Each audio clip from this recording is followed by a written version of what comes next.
Student – студент. Repair – виправляти. Get up – вставати. Book – бронювати.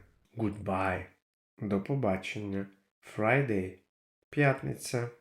Great – чудово. Cozy – затишний. Yes – так. Neck – шия. Change – змінювати. Thanks to – завдяки. Stand – стояти.